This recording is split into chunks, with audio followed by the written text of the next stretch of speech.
Welcome, folks, to A Piece of CX. This week, we're going to take a look at Zoom quality management. So this is a part 2 of a look at Zoom quality management. We've taken a look at this a little while ago when we first set it up, and now we've been sending some interactions through the platform, and there's also been a few additions from Zoom as well. So last time, I walked you through automations, and essentially that's what I would call a quality plan. However, new to the platform is evaluation goals as well.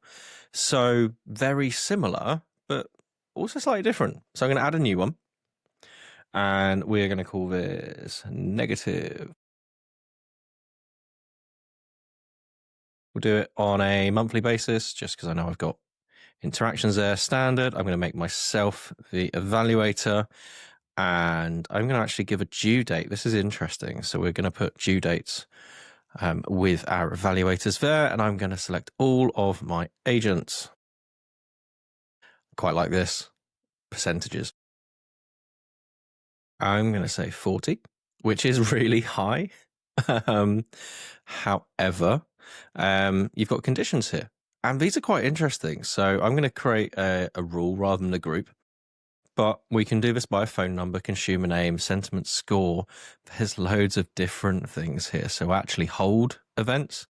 This is something that I'm seeing more and more in contact centers. Agents that are placing things on hold generally are agents in need of some help. Likewise with silence. So we could add one of those and say greater than 2, for example, and look for those interactions where hold count is high. That's something that is really easy to do. I'm actually going to change this around slightly and instead do the sentiment score. And I'm going to say less than, and I'm going to say less than 50. Now I can add more and more rules here, or I could add a group where I bring various different rules together. The beauty about this is once I save and activate this, it is then distributing to me. So we can see here that we've now got a completion of this one of 0%. This one here, if I go and look at it, we can see it's already sent some to me for review. So as an evaluator, I then go to evaluations. I've got an email already in my inbox from Zoom saying, hey, there are some things to go and review. Really interesting. We're going off platform with our alerts there. So I can see here, I'm just going to have a look at that. I've now got quite a number of assigned evaluations. So these were for my first review here. So we go and look at that. And we can have a look at the interaction. We can have a look at the transcript.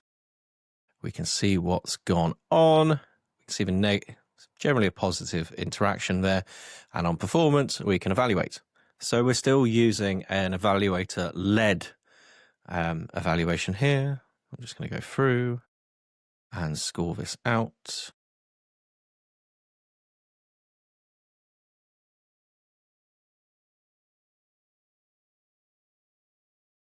Give that a positive. You see constantly the score is changing. I'm going to submit that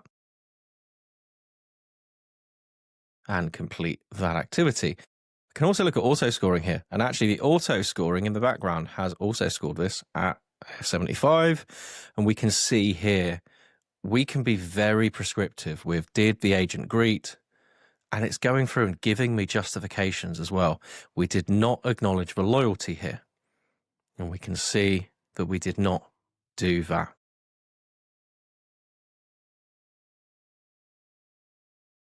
So that will get us quite interesting. If we go back to our evaluation list, then we've got some newer ones that were distributed just now. So we'll go and look at this one called Dog One Tom. And we can actually see here, yeah, our negative interaction essentially throughout, it looks relatively negative there. If I go and have a look at my evaluation, again, I'm still scoring this as the human. We'll score this one down for now. What I'm actually really liking here is my progress through the form is showing as well. So I know as an evaluator how much more I've got left to complete. And I can't click submit because I still need to do that.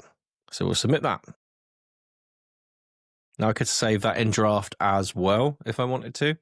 And let's have a look. Auto scoring scored it way worse than I did. And we could look to assign a calibration for this as well.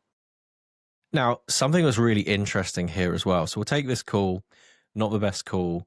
We can go and ask questions. So we are asking questions in a natural language method of the interaction, and we are getting Zoom to then use its AI companion to provide the feedback. And realistically, if I look at this, actually, that's probably better than I could do in a coaching session without putting a lot of thought into it. I can thumbs up that, I can thumbs down it, and I can copy that into a document for a coaching session, for example. So lots of things that it's suggesting out of the box. So maybe we'll do this one as well. Now, what I haven't done yet is actually just ask something myself. So we will let this question run, then we'll go and look at it with something I can ask myself. So we can see here it's given a lot more to Woody. Now, bear in mind, this was a 56-second call, and it's already got quite a lot here.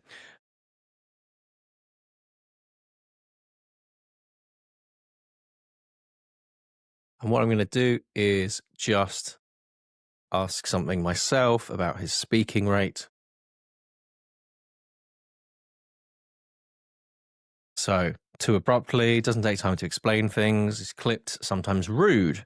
So, even though it's one of my questions, it's still taking that and applying that across the interaction. So really interesting what we can do there with both how we're assigning interactions and also with how we're looking at those. If I go back now into performance management and into my evaluation goals, we can see our percentage completion there. That should probably have gone up slightly more by now. And we can look at our automations that we'd set up previously. Where this comes in really handy is when we start looking at the analytics and reports. So if I go to analytics and reports, well, we can see trending topics, indicators, all of this kind of good stuff. Speaker metrics is something that's really interesting as well. And if we go and take a look at that, we can see talking speed. So here we were saying, does Woody need to throttle back on his talking speed? Well, this band here between, looks like about 110, 160, that is your ideal banding. And we can see on certain days, Woody is above that. So we could give some coaching, say, look, you're at the top end of the scale. And I know he was very happy to tell me with one call, he got to 220 words per minute. And look, we can see here, listen ratio, filler words. So ums and ahs, I say so much on things. And we can see here the engagement score and the sentiment score as well. So actually, the customers are not benefiting from this pacing as well. Good thing is longest spiel is well under that 2 minutes 30 and the patience is within range as well. No crosstalk, no holds, no silence is there. So if we did create that evaluation requirement earlier based on hold, we wouldn't actually get anything in that plan, even though we'd ask for quite a high percentage. If we go and take a look at some of the other reports, we can then see responses breaking down per question.